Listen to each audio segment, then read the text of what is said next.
রাবেয়া বেলা 11টার দিকে মায়ের বাড়ি গেলেন। বড় ভাইয়ের কাছে কিছু ধার পাওয়া গেলেও তা পাওনাদারদের একটু ঠেকানো যাবে, সময় পাওয়া যাবে চাইলে। আমজাদ সাহেবের অরাজি গম্ভীর মুখ দেখেও গেছেন রাবেয়া। অন্তুও চলে এলো। আব্বুর উদ্বিগ্ন মুখ আর কাতর চোখের চাহনি ভালো লাগে না। রাবেয়ার পিত্তথলিতে পাথর ধরা পড়ল। তৎক্ষণাৎ সার্জারি করিয়েছিলেন আমজাদ চৌধুরী। আব্বু আম্মু দুজনেরই হাই ব্লাড প্রেশার, ওষুধ, পানির খরচা, অন্তর লেখাপড়া, যাবতীয় দরকার গোটা সংসারের সবই বইছেন আমজাদ সাহেব। সব করতে ঋণ করতে হয়েছে আমজাদ সাহেবকে। অন্তিক একটা দোকান করেছে বড় বাজারে। অন্যরা তার চেয়ে ছোট ব্যবসা করে মাসে লাখ টাকা আয় করছে। অন্তিকের দোকান দিন দিন খালি হয়ে যাচ্ছে, পুঁজি সহ নেই হয়ে যাচ্ছে। বাড়িতে টাকা পয়সা দেয় না অন্তিক, আমজাদ সাহেবও চান না। এখনো তিনি যেন বাড়ির একমাত্র কর্তা, অথচ চাকরি থেকে রিটায়ার্ড করেছেন বহুদিন আগে। তার কর্ম বিশেষ কোনো উচ্চ পদে ছিল না, স্কুল মাস্টার। পুরো পরিবার সহ অন্তিকের বইয়ের ভারটা নিশ্চুপ বহন করছেন তিনি। অন্তিক নিজের এই লালবাতি জ্বলা ব্যবসার ব্যাপারে কোনো আলাপ আব্বুর সাথে করে না।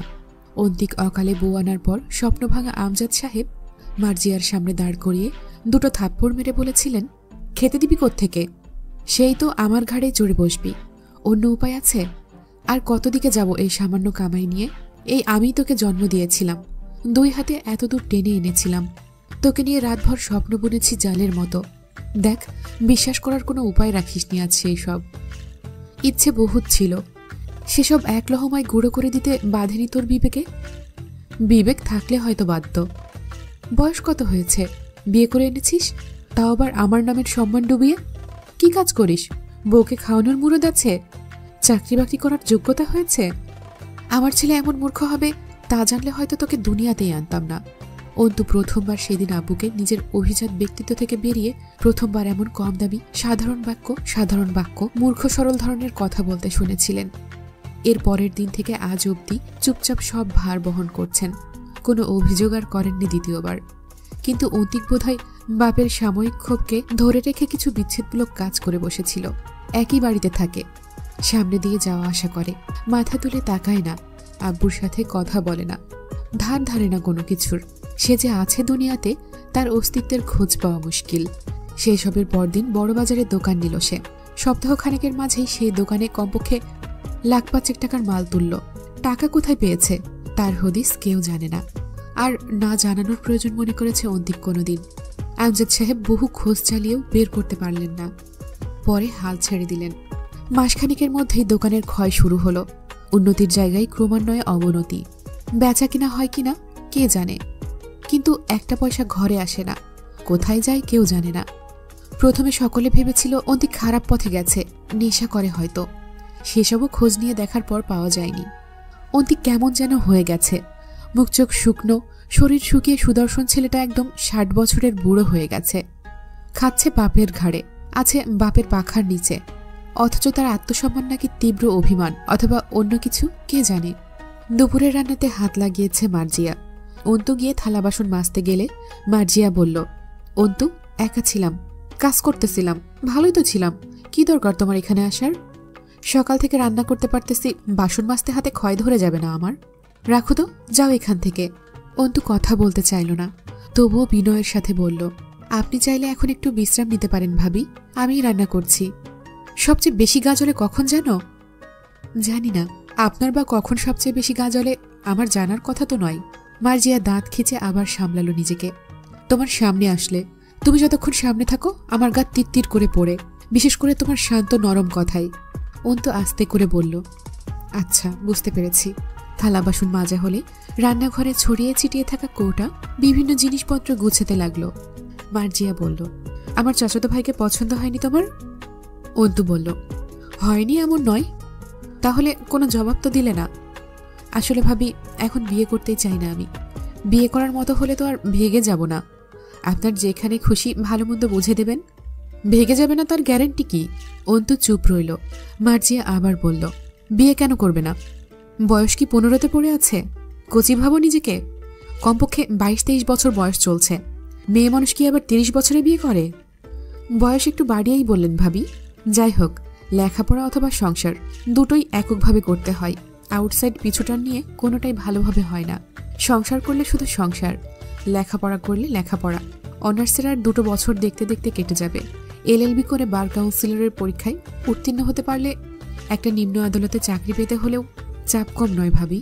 এখন বিয়ে নয় আপাতত। চোখ গরম করে তাকিয়েছিল মার্জিয়া।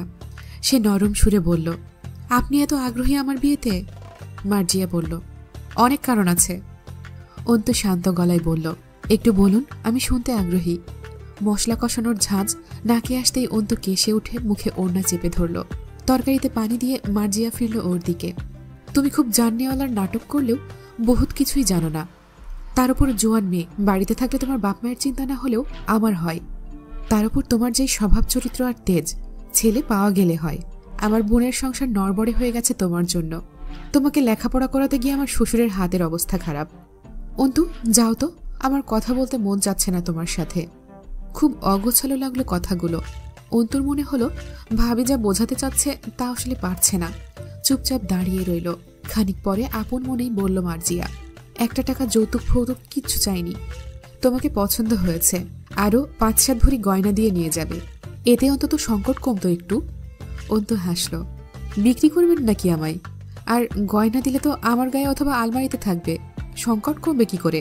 কি এমন সংকট লেগেছে বাড়িতে যে আমায় বিক্রি করা গহনা দিয়ে বাড়ির সংকট কমাতে হবে? দরজায় কেউ এলো। পাওনাদার? দীর্ঘশ্বাস ফেলল অন্তু। আমজাদ সাহেব ডাকলেন অন্তুকে। এদিকে আয় তো অন্তু। অন্তু গিয়ে দাঁড়িয়ে অবাক হলো। মুস্তাকিন মোহন বসে আছে। কেন এসেছে এই লোক? সেদিন সে গিয়েছিল, সেই ব্যাপারে কিছু বলতে এসেছে? আমজাদ সাহেব মৃদু হাসলেন। এটা আমার মেয়ে। অন্তুকে বললেন, ও আমার ছাত্র। আমি তখন ওদের ক্লাস টিচার ছিলাম। সৈয়দ মুস্তাকিন মোহন, পিবিআই অফিসার। নামটা কি ঠিক বললাম? মুস্তাকিন ইতস্তত হেসে মাথা নাড়ল। শুদ্ধতম হাসি। পরিপাটি এক সৌম্য চেহারার পুরুষ মানুষ। পরনে পাঞ্জাবি থাকায় আরও ভালো লাগছে দেখতে। শাল চাদর জড়ানো। সেদিন কার্যালয়ে এমন বিশেষ লাগেনি। হালকা রঙা পাঞ্জাবিতে ফর্সা মতো শরীর, পেটানো হাতের ত্বকে কালো বেল্টের হাত ঘড়ি নজরে এলো। সুপুরুষ আখ্যা পাবার মতো সবকিছুই আছে মুস্তাকিনের মাঝে। ভ্রুটা চটা পড়ল। জোড়া ভ্রুতে পুরুষ মানুষ এমনিতেই একটু বেশি নেশা ধরানো হয়। হাসিটা চমৎকার সুন্দর। বসে আছে বিনয়ীভাবে নিজের প্রাক্তন শিক্ষকের সম্মুখে। মুচকি হাসি ঝুলছে ঠোঁটে। এভাবে কোনোদিন আগে পরখ করেনি কাউকে অন্তু। মুস্তাকিন বলল, আমি জানতামই না স্যার, এটা আপনার মেয়ে। ছোটবেলায় স্কুলে দেখেছি বোধহয়। এরপর সেদিন ভার্সিটিতে একবার দেখা হয়েছিল, কিন্তু হিজাবের আড়ালে। তার ওপর বড় হয়ে গেছে, চিনতে পারার কথা না। সৌহার্দ্যপূর্ণ কণ্ঠ। আমজাদ সাহেব বললেন, তুমি কি করছিলে ওখানে? সামাজিক খোঁজখবর থেকে বেশ দূরে চলে এসেছেন স্যার। একটা ভয়াবহ রেপ কেস ঘটে গেছে আপনাদের এরিয়াতে, জানেন না? সেটারই তদন্তে আছি। স্যার স্যার করছিস কেন বাপ? তোরা কত বড় হয়ে গেছিস, এসব ডাক শোনার যোগ্যতা পেরিয়ে গেছিস। আমার থেকে বহুত বড় হয়ে গেছিস। আগে মনে হতো তুই লম্বা হবি না বেশি, আজ তো দেখছি নকশাটাই বদলে গেছে দেহের গড়নে। মুস্তাকিন মাথা নিচু করে হেসে ফেলল। স্যার, আমি আপনার কাছে চিরদিন নিয়মিত বেতের বাড়ি খাওয়া ছাত্র। আপনারা কোনোদিন ছোট হবেন না, আর না আমি বড় হব। এসব কথা বলে আজও সেই একইভাবে লজ্জায় ফেলছেন, যেভাবে স্কুলে পড়া না করে গেলে অপমান করতেন। আজও নাম ধরে একবার ডাকুন, আমি নস্টালজিক হয়ে যাব নির্ঘাত। কিন্তু আপনার দীপ্তির সাথে সাথে আভিজাত্য কমে এসেছে স্যার। কোনো ট্রমাতে আছেন মনে হচ্ছে। আমজাদ সাহেব হাসলেন। কবে শিফট হয়েছিস দিনাজপুর? মাস 6 হলো। আমজাদ সাহেব অন্তুকে ইশারা করল, যা। তার ধারণা ছিল পুলিশ বা সরকারি চাকরিজীবী সব আঙ্কেল টাইপের, তেলের ড্রাম মার্কা ভুড়িওয়ালা, টাকলু আর বয়স্ক, দেখতে বিকট ধরনের। আমজাদ সাহেব জিজ্ঞেস করলেন, মামার বাড়িতেই থাকছিস? না, ফ্ল্যাট ভাড়া করে থাকছি। বৌমাকে আনলি না যে? ছেলে মেয়ে কয়টা হয়েছে? কবে মোড়ে টোড়ে যাব, দেখা করতে এলো না ওরা বাপের বুড়ো স্যারের সাথে? গম্ভীর মানুষটার এই সহজ দিকটা অনেকেরই অজানা, অথচ মুস্তাকিন খুব জানে স্যারের এই মুক্তমনা হাস্যোজ্জ্বল রূপকে। হেসে ফেলল ও। স্যার, আগে এটা তো জিজ্ঞেস করতেন বিয়ে করেছি কিনা। আমজাদ সাহেব গম্ভীর হলেন। বয়স কত তোর? কত বলে মনে হয় স্যার আপনার? আমজাদ সাহেব আপাদমস্তক দেখে বললেন, আন্দাজ করে বলার অভ্যাস নেই আমার, তবে দেখতে বেশ ফিটফাট আছিস। আগে তো মোটু ছিলি, শরীরের মেদ নেই হয়ে গেছে, শুধু বড় বড় দুটো চোখ আছে। মুস্তাকিন কপালে আঙুল ঘষতে ঘষতে ধীরে ধীরে হেসে বলল, লজ্জা পাচ্ছি স্যার। আমজাদ সাহেব বললেন, কন্যা রাশি তোর? মুস্তাকিন এবার শব্দ করেই হেসে উঠল। নিঃশব্দে হাসলেন আমজাদ সাহেবও। মুস্তাকিন মুগ্ধের মতো চেয়ে রইল গৌরাঙ্গ মানুষটির সুলভ হাসির দিকে। তরতরে তেজি হাসি স্যারের। মুস্তাকিনের সবচেয়ে প্রিয় শিক্ষক, সর্বকালের সব শিক্ষকদের মাঝে। হালকা মেহেদি রঙে রাঙানো দাড়িতে সাদা লুঙ্গির সাথে ফতুয়া পরা লম্বা আত্মবিশ্বাসী পুরুষটি মুস্তাকিনকে বারবার মুগ্ধ করে। মুস্তাকিন হাসি সামলালো। কেন স্যার, ছেলেদের লজ্জা পাওয়ার অধিকার নেই? অন্তু ট্রে ভর্তি নাস্তা আনলো। মুস্তাকিন বলে উঠল, স্যার এটা ঠিক হলো না। আমজাদ সাহেব গম্ভীর হলেন। হ্যাঁ, এখন তুই আমায় ঠিক ভুল শেখা। স্যার তা বলিনি আমি। আপাতত আর কিছু বলতে হবে না এই ব্যাপারে। তুলে নে এক এক করে। আম্মা পানি দিলি না? অন্তু পানি আনতে গেল। আমজাদ সাহেব বললেন, একসাথে দুপুরের খাবার খাওয়ার সময়টুকু হবে? ভারী শোনালো কথাটা। মুস্তাকিন ভ্রু চুলকে হাসল। এভাবে বললে সময়ের সাহস নেই না হওয়ার। কেকের একটা পিস উঠিয়ে নিয়ে হাতে রেখে বলল, অন্তিকের কি খবর? আমজাদ সাহেব বললেন, আমি ভেবেছিলাম না তুমি প্রশাসনে ঢুকবে। মুস্তাকিন বুঝল স্যার কথা এড়াতে চাইছেন। সেও আর গেল না ওইদিকে। আমি নিজেও ভেবেছিলাম না, অথচ ছোট চাচার বদৌলতে হয়ে গেল। আর অমত করিনি। বিয়ে শাদী করবি না? স্যার একবার তুমি বলছে, একবার তুই। বেশ উপভোগ্য লাগলো বিষয়টা। কেকের টুকরো চিবিয়ে জবাব দিল, ভাবিনি এখনো। ভাবার সময় আসছে না যাচ্ছে? সময় কোথায় সংসারে দেবার মতো? সারাদিন দৌড়ের ওপর আছি। আম্মা তো জিনের মতো ঘাড়ে ভর করে আছে। 3 বেলা ফোন করে কান চিবোচ্ছে। দুপুরের খাবার বেড়ে দিতে মার্জিয়া এলো না। অগত্যা অন্তুকে তদারকি করতে হলো। আব্বুই তুলে তুলে খাওয়াচ্ছিল। সে হাতে হাতে সাহায্য করল। মাঝে মধ্যেই আব্বুর পুরনো ছাত্ররা আসে আব্বুর কাছে। এরকম সচরাচর দেখা যায় না। ছাত্ররা সচরাচর শিক্ষকদের ভুলে যায়, অথচ আমজাদ সাহেব শিক্ষকদের চেয়েও বড় কিছু তার ছাত্রদের কাছে। অন্তু গরুর মাংস তুলে দিল তার প্লেটে। সঙ্গে সঙ্গে মুস্তাকিন মুখ খুলল, গরুর মাংসে সমস্যা আছে আমার, খাই না। আমজাদ সাহেব বললেন, শুনে দিবি তো? আচ্ছা, আরেকটা পরিষ্কার প্লেটে নতুন করে ভাত তুলে দে। মুস্তাকিন বাধা দিল, ব্যাপার না, তার প্রয়োজন হবে না, আপনি শুধু মাংস তুলে নিন।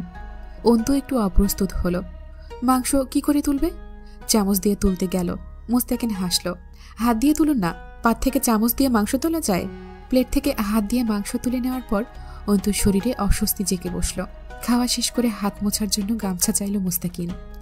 অন্তুর মনে হলো আগে যে 2 দিন মুস্তাকিনকে দেখেছে খুব পেশাগত শক্ত লেগেছিল, আজ একদমই তা লাগছে না।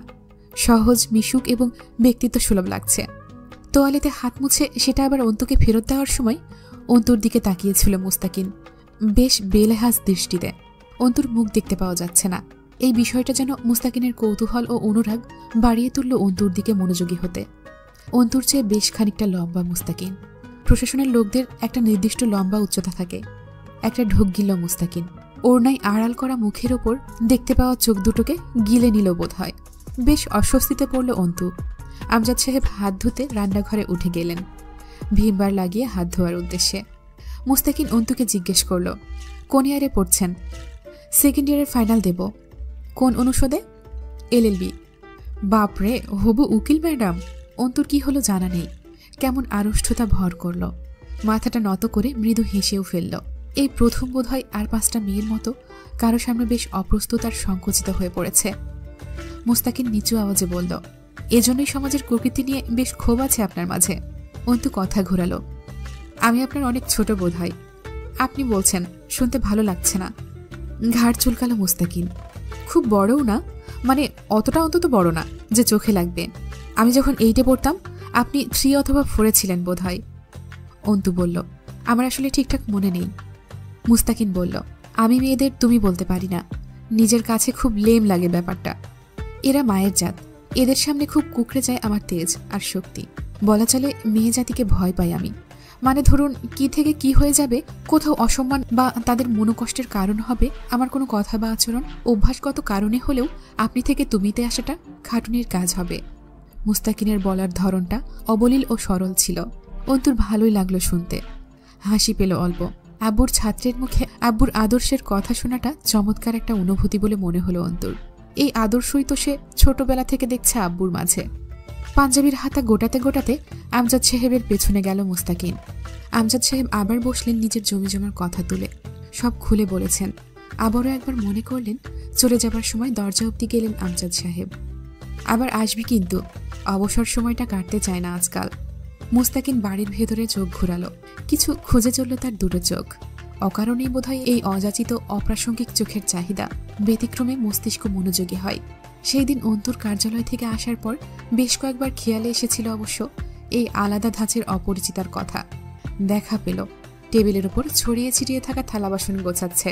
স্যারকে বিদায় দিয়ে সামান্য গলা উঁচিয়ে অন্তুকে বলল, আসি উকিল ম্যাডাম, মন দিয়ে পড়ুন। আউটসাইডের চিন্তা না করলে বোধহয় আপনার জন্য ভালো। সমাজ দেখার জন্য আমরা আছি। আপনার পুরো ফোকাস এখন বইয়ের পাতায় হবে। আমজাদ সাহেব মৃদু হাসলেন। দোয়া করিস বাপ, একই জেলায় আছিস, তোদের জুনিয়র, দেখে শুনে রাখিস রাস্তাঘাটে। যেসব কিছু ঘটছে ভার্সিটিতে, চিন্তা হয় ওকে নিয়ে খুব খুব বেপরোয়া হয়েছে। বেপরোয়া সাধারণত আজাব বয়ে আনে। মুস্তাকিন আবারও তাকালো অন্তুর দিকে। আপনার মতোই হয়েছে স্যার, আসি। ফ্ল্যাটে যাবেন সময় করে, এক কাপ চা খেয়ে আসবেন ছাত্রর হাতের। অন্তু এবার তাকিয়ে দেখল বাইরের দিকটা। শালটা কাঁধের ওপর তুলে রোদ চশমাটা পরে নিল মুস্তাকিন। অন্তুর চোখের সামনে জয় এসে দাঁড়ালো। ঘৃণায় মুখে বিরক্তির রেখা ভাঁজ আকারে পড়ল। এই শাল, রোদ চশমা, পাঞ্জাবি সব বেশি জয়কে দেখেছে অন্তু, অথচ এমন সুপুরুষ লাগেনি। পুরুষত্ব একটু হলেও আছে মুস্তাকিনের মাঝে, অন্তত নারীকে সম্মান করার মতো মনুষ্যত্বটুকু আছে। হুট করেই দুজনের তুলনা করে ফেলল অন্তু।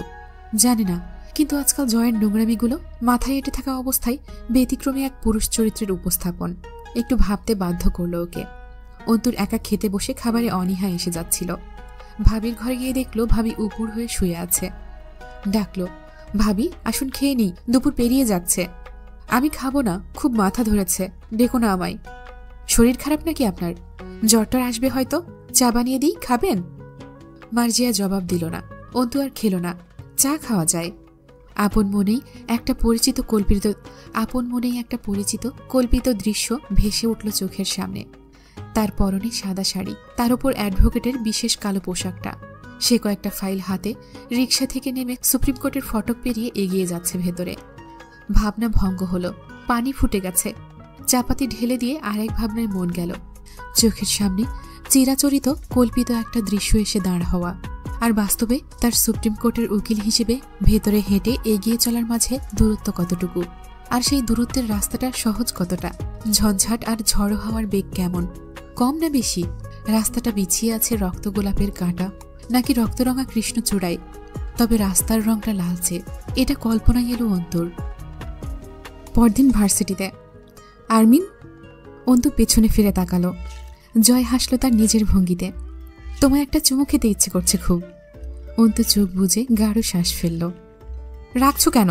মামা একটা বিয়ে করিয়ে দেয় না, তার কোনো মেয়েই পছন্দ হয় না। কিন্তু আমার তো বয়স হয়েছে। চট করে হেসে ফেলল কথার মাঝেই। আচ্ছা যাও, এখন চুমুটুমু বাদ, বিয়ের পরে মন ভরে চুমু খাবো, ঠিক আছে? অন্তু ঘৃণায় মুখ ফিরিয়ে নিল। জয়ের ভয়ে পেছনের ছেলেরা জোরে হাসতে না পেরে সবগুলো মুখে রুমাল চেপে ধরেছে। জয় ঘাড় ঘুরিয়ে তাকালো। হাসতেছিস কেন তোরা? আমার প্রেমিকাকে আমি চুমু খাই? অথবা এখানেই?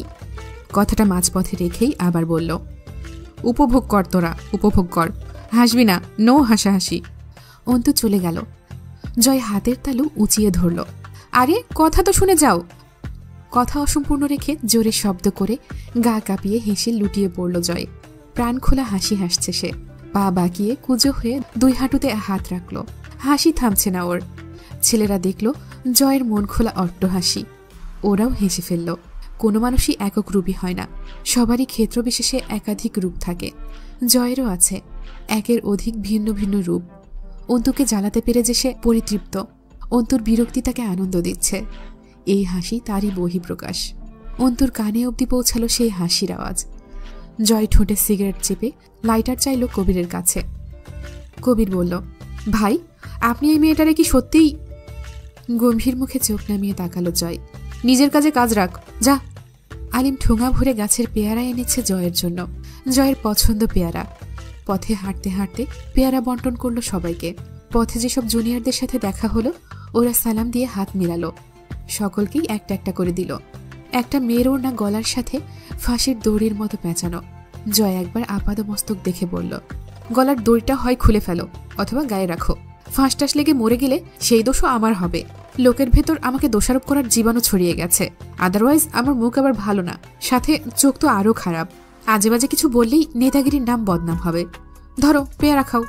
শহীদ মিনার চত্বরে সিঁড়িতে বসল। আশেপাশে ছেলেমেয়েরা বসে হাসাহাসি করছিল। একে অপরের গায়ে ঢুলে পড়া হাসি। জয় ঠোঁট থেকে সিগারেট নামিয়ে চোখ উঠিয়ে তাকালো একবার সেই দিকে।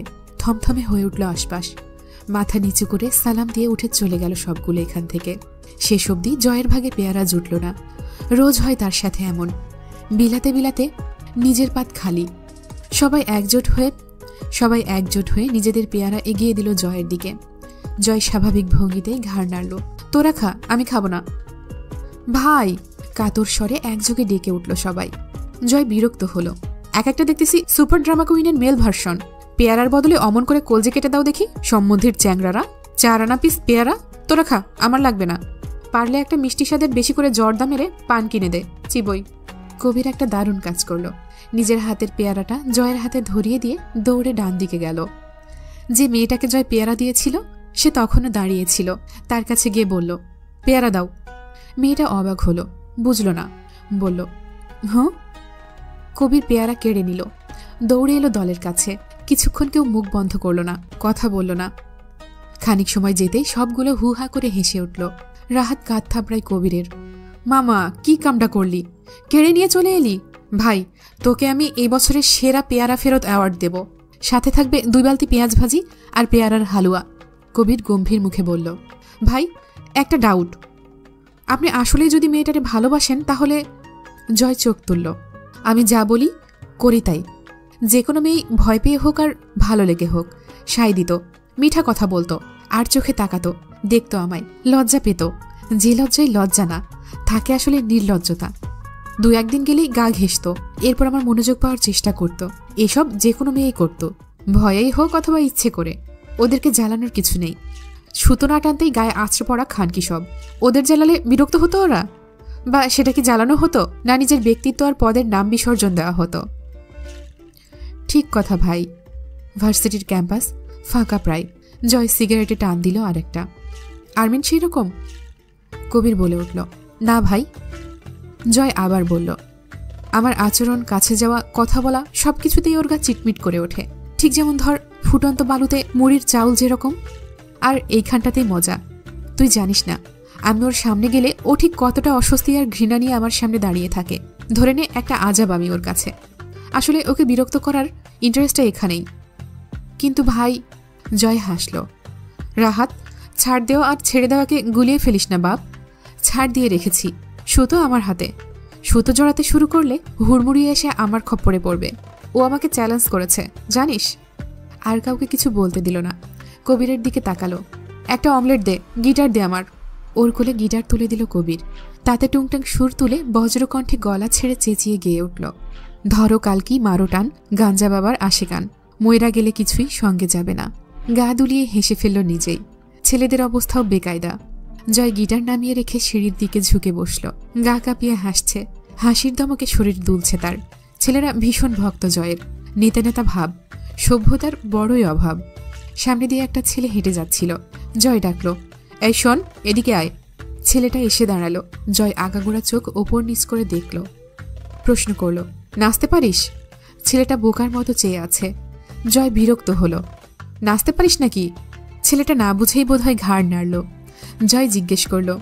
কথা শেষ করে কবিরের দিকে কাঁধ ঝুঁকিয়ে চিবোতে চিবোতে বলল, আজকাল সুরসুরি টের পাচ্ছি ভেতরে, আগুন বেড়ে গেছে। কবির উদ্ভট হাসল। ভাই, কি কন না কন, দিনের বেলায় কেমনে কি? রাতে একটা ব্যবস্থা করা হবে। ভ্রু জড়ালো জয়। দিনের বেলা সুরসুরি উঠা যাবে না নাকি? এখন বুঝতেছি মানুষ বিয়া কেন করে। দিন হোক বা রাত, যখন তখন ফুল টাইম। ভাই, আপনিও জীবনে বিয়ে শাদী করবেন? মানে আপনার হাবভাব দেখে কিন্তু কোনোদিন মনে হয় না যে আপনি বিয়ে করবেন। জয় বলল, খারাপ কথা বলিসনি তুই। আমিও ভাবছি কয়দিন ধরে তোকে একটা বিয়ে দেব, এরপর বউটাকে আমি আর তুই ভাগ করে নেব। ভাগাভাগি এক মহৎ মানসিকতার পরিচয়। সবে মিলে করি কাজ, হারি জিতির নাহিলাজ। সপ্তাহে 3 দিন তোর, 3 দিন আমার, বাকি শুক্রবারটা আমার বোনাস। রাহাত হেসে গড়াগড়ি খায়। ভাই, বউ ওর, কিন্তু বোনাস আপনি কেন পাবেন? জয় বলল, বিয়ে কে দেবে? হে, যেই ফকিরের সিন্নি খাও সেই ফকির চেনো না? কবিরের জীবনে বিয়ে হবে আমি সুপারিশ না করলে? ভাই, কিন্তু আপনি বিয়ে করবেন না কেন? জয় পেয়ারাতে কামড় দিল। পুরুষ মানুষ 2 প্রকারের, 1 বিবাহিত, 2 জীবিত। তবে বেশি দিন বেঁচে থাকা ঠিক না। বেঁচে থাকার কোনো টেস্ট নেই। ভাই, তার মানে পুরুষ বিয়ে করলে বেঁচে থাকে না? জয় মাথা নাড়ল। চান্সই নেই। নজর ঘুরিয়ে সামনে দাঁড়ানো ছেলেটাকে বলল, একটা জম্পেশ বেলি ডান্স দে তো, নাচ। কবির ফিসফিস করল, ভাই ও তো ব্যাটা মানুষ, ওর বেলি ডান্সে আপনার মনের আগুন কেমনে নিববে? ঠোঁট থেকে সিগারেট নামিয়ে জয় ছেলেটার দিকে অতিষ্ঠ নজরে তাকিয়ে আঙুলে তড়ি বাজিয়ে তীব্র বিরক্ত নিয়ে সামনের রাস্তার দিকে আঙুলে ইশারা করল। এই যা, ভাগ এখান থেকে, যা সামনে থেকে সর। শোন, আবার যাইয়া যদি ওপর মহলে কমপ্লেন করবি না। এটা র্যাগনা রে পাগলা, আমার ভালোবাসা। আমি আছি কিছুদিন, আর বদনাম ভাল লাগে না আজকাল, বয়স হচ্ছে তো। প্রফেসর এদিকেই এগিয়ে আসছেন। জয় উঠে দাঁড়িয়ে আর একটা লম্বা টান দিল সিগারেটে। স্যার যখন একদম সামনে এলো, তার মুখের সামনে একবার ধোঁয়া ছেড়ে তারপর মাটিতে ফেলে জুতো দিয়ে চেপে দাঁড়িয়ে সালাম দিল। সালাম সালাম স্যার, কি অবস্থা? তোমার কি অবস্থা? হাত দুটো মাথার ওপর তুলে অলস ভঙ্গিতে জয় বলল। বিন্দাস চলছে। নাক কুচকালো প্রফেসর। কি করছো আজকাল? যা করছি, আপনি স্যার মানুষ, বলা ঠিক হবে না। আপনাদের একটা ইজ্জত আছে না? এত রং তামাশা আর ভালো থাকা থাকি আসে কোত্থেকে? মাথার ওপর থেকে হাত নামালো জয়। ভালো থাকা একটা পেশা স্যার। পেশা? প্রফেসর স্যার কপাল কুচকালেন। মাথা নাড়ল জয়। জি স্যার, পেশা। তাই নাকি? স্যার রেগে যাচ্ছেন? জয় তাতে লম্বা হাসল। হ স্যার, এই পেশাই দরকার, যা ইচ্ছে তা করার ক্ষমতা আর মন মানসিকতা। যখন যা ভালো লাগবে, যাতে আনন্দ এবং মজা পাওয়া যাবে, তা করার সাহস এবং পাওয়ারটুকু থাকলে অলওয়েজ ভালো থাকা যায়। সেটা খারাপ অথবা ভালো, এই চিন্তা করলে আপনি এই পেশার যোগ্য নন। তাহলে আপনাকে ওই মাল গিলে ডিপ্রেশন কাটাতে হবে। প্রফেসর বললেন, তোমার কাছে এই পেশা আছে বলে তুমি মাল গেলো না, সিগারেট টানো, তাই না? ওটাই তো মুশকিল স্যার, জোয়ান ছেলে পেলে আমরা, রাত হলে 2-1 প্যাক মাল পেটে না পড়লে চলেই না। এবার চূড়ান্ত রাগলেন স্যার। বজ্জাত ছেলে, তোমার সাথে কথা বলাটাই উচিত হয়নি আমার। জয় বলল, এমন ভাব করছেন যেন আজকেই প্রথম অনুচিত কোনো কাজ এবং শব্দের সাথে পরিচয় হলো আপনার। দিনে কয়টা উচিত কাজ করেন? যেসব কাজ করেন আপনি, আমিও অত খারাপ মানুষ না। মুখ খুলেন না স্যার, বদনাম করছেন মুখের ওপর। এদিক ওদিক তাকাচ্ছে আর কথা বলছে জয়। এটা তার উল্লেখযোগ্য বৈশিষ্ট্য।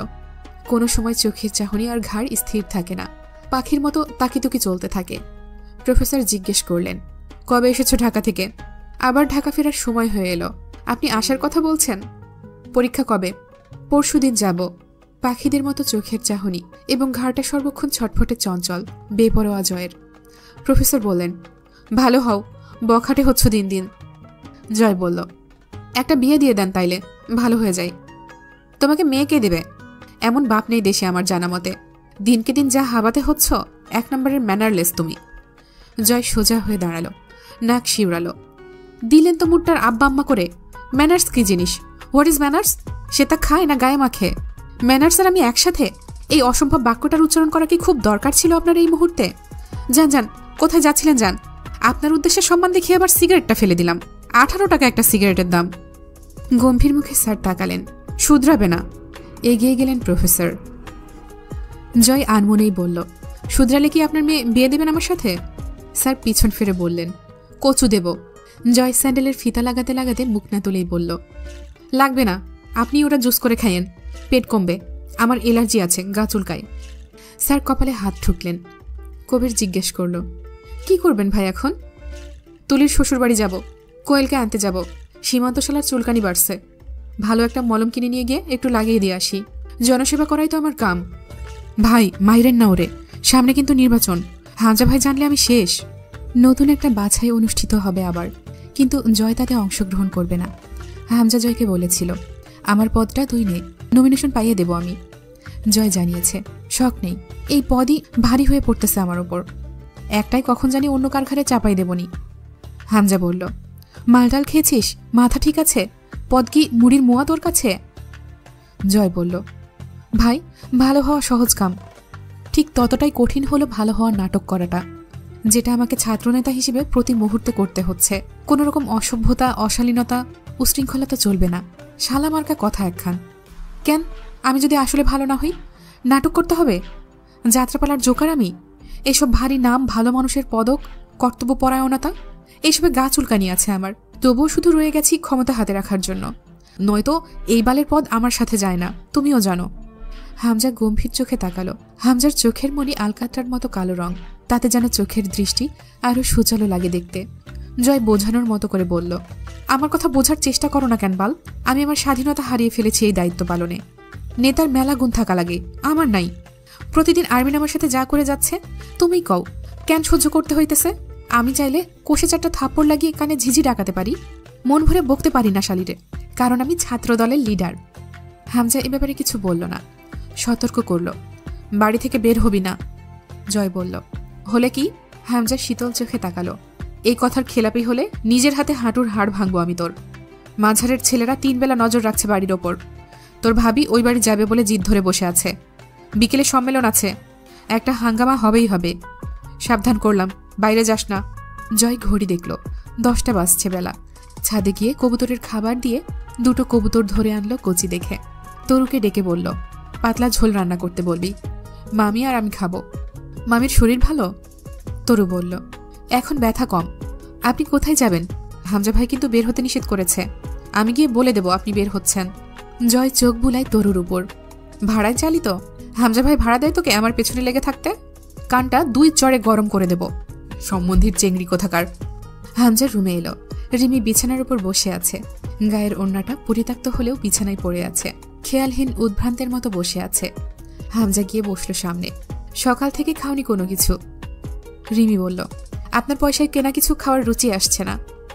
হামজা চরম ধৈর্যশীল পুরুষ, তবুও যেন ধপ করে আগুন লেগে গেল তার ভেতরে। তা গিলেও ফেলল মুহূর্তে, হাসলো অল্প করে। তাহলে কার পয়সায় খাবে? স্বামীর পয়সায় তো খেতে হবে তোমাকে। আপনি স্বামী, হিসেবে তো তাই আসে। ওইসব হিসেব ভুল ছিল। তাই নাকি? তা এখনকার নতুন সঠিক হিসেবটা কি? আপনি জানোয়ার, জঙ্গলি পশু, অত্যাচারী, ক্ষমতালোভী কুকুর। আমি আব্বুর কাছে যাব যখন বলেছি তখন যাবই। আপনি জানেন আমার জিদকে, আপনাকে চেনাতে ভুল ছিল অনেক। হামজা নিজে উঠে গিয়ে খাবার আনলো। তা রিমির সামনে রাখতেই প্লেট ধরে গায়ের জোরে ছুঁড়ে ফেলল রিমি। হামজা তাকিয়ে দেখলো একবার প্লেটটা।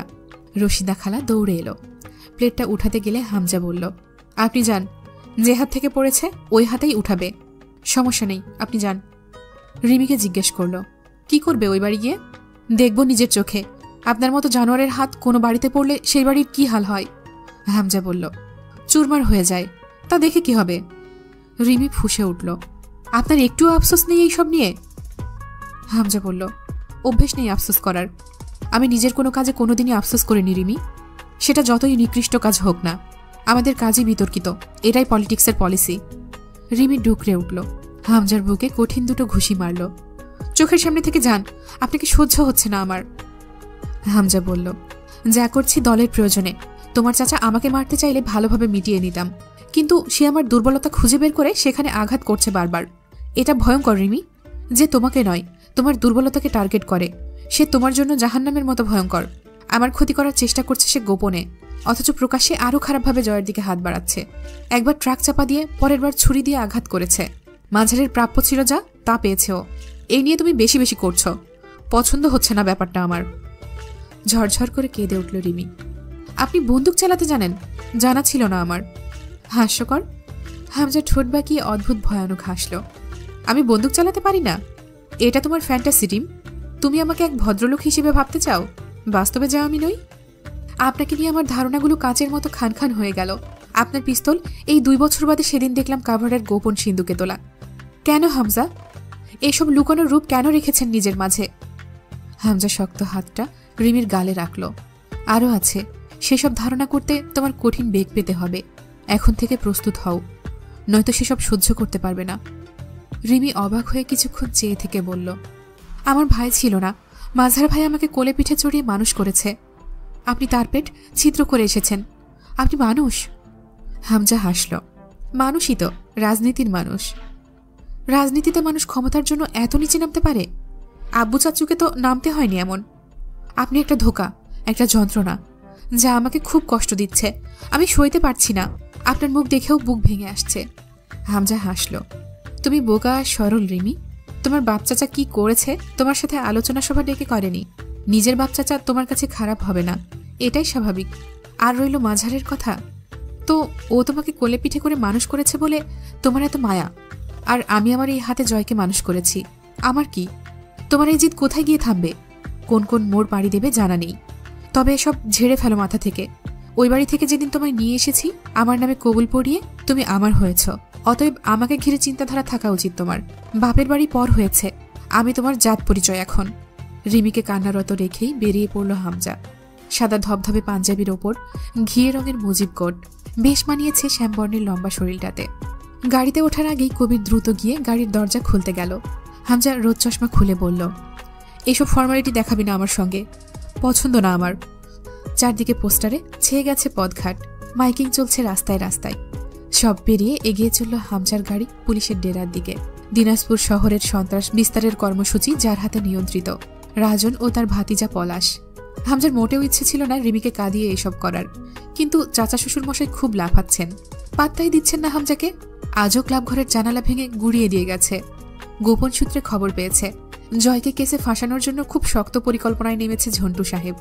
সুতরাং পুলিশের সাহায্য একান্ত দরকার এই সময়। ভোটের আমেজে এলাকা রমরমা হয়ে উঠেছে। আজকের বিকেলের সম্মেলনে কিছু লোক লাগবে হামজার, পলাশ দিতে পারবে সেই লোক। হামজা বেরিয়ে যেতেই জয় বেরিয়ে পড়ল ভার্সিটির ক্লাবের উদ্দেশ্যে। সেখানে ঝামেলা হয়েছে ছাত্র হোস্টেলে কিছু একটা।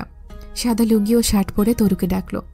তরু এলে বলল, তোর বড় শালটা নিয়ে আয় তো, এসে আবার ফিরিয়ে দেব। নাকি সমস্যা হবে?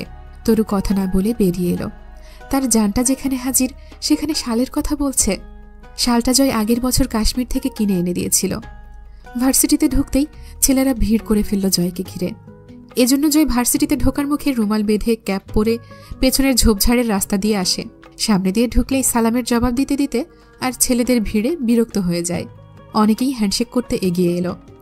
ভালো আছে কিনা জিজ্ঞেস করল। ছেলেরা পেছনে, সামনে জয় হেঁটে এগিয়ে যাচ্ছে ক্লাবের পথে।